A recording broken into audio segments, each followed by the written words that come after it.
Ayan, good evening mga kaibi. Katatapos na natin sa isang Howo Wing Van 380 mechanical engine. So ang inayos natin dito ay pinalitan natin ng bagong shifter. Ito yung shifter niya. Kumbaga ito ay kambyada. May high and low ito. Ayan. Ayan, pag sagad mo pababa, low yan. Pag itaas mo ay high.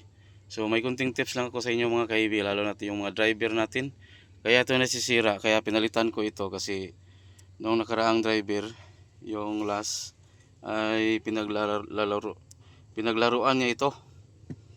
Itong shifter natin. Yan, ina-up and down niya, tapos yun, nag-trouble doon sa sa Davao. So kaya pinalitan ko ito kasi kahit inanapan ko ng paraan, ayaw pa ring bumalik sa dati. So advice ko lang sa mga driver ng lalo na't mga China truck, yung mga Shackman, Howo, gaya nito. Wag na wag talagang paglalaruan yung shifter, yung splitter niya sa high and low. Ito na yung luma mga kaibi. Ayan. So kung titingnan natin, hindi sila magkapareho ng number. Kasi dito sa original, ang reverse ay nandito sa ibabaw, sa unahan. Yung bago ay nasa dito. Yung dati ay dito. So hindi ka naman mawawala kapag tunay kang driver. Alam mo naman yung pagpangambya, yung cambio niya, kung saan yung high and low, saan yung segunda low at tercera high. Kasi magkabaliktad yung number nila. Nasa kabila yung 135.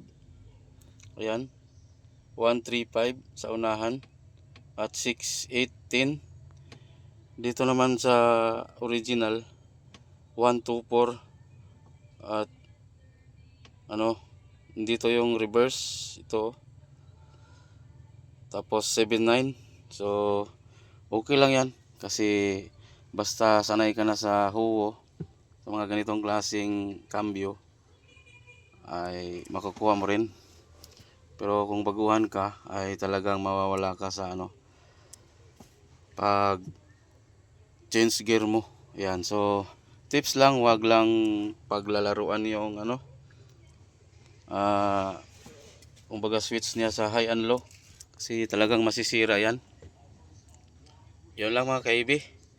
So kaya ito napalitan natin ng bago. So ito okay na ito. Wala nang problema. Gumana na. Kasi yung dati niya mga kaibi, ayan nag-trouble ito. Nag-trouble itong high and low niya. Pag angat mong pataas, dapat naka-high yan.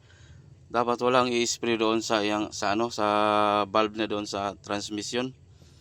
Walang mag-spray. So ang nangyari, pag iangat mo ng high, umispray siya doon sa may yung maliit na hose sa ibabaw ng transmission, yung dalawang pyesa. Kumbaga regulator valve niya.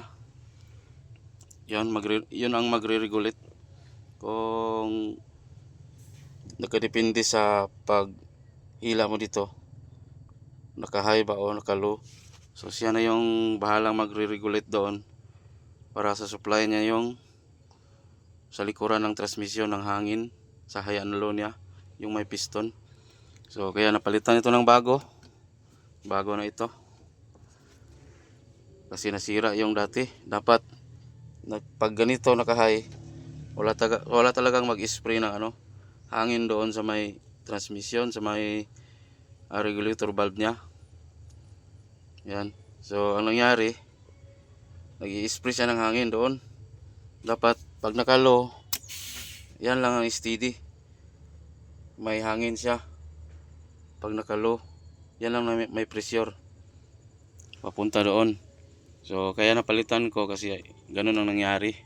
Ayaw nang bumitiw yung low, yung logger. Lagi lang nakalugir, wala nang high. So hindi yan pwede. Kung wala ring low, hindi rin pwede. Kasi magsimula tayo sa low. 'Di ba? Alam natin mga driver.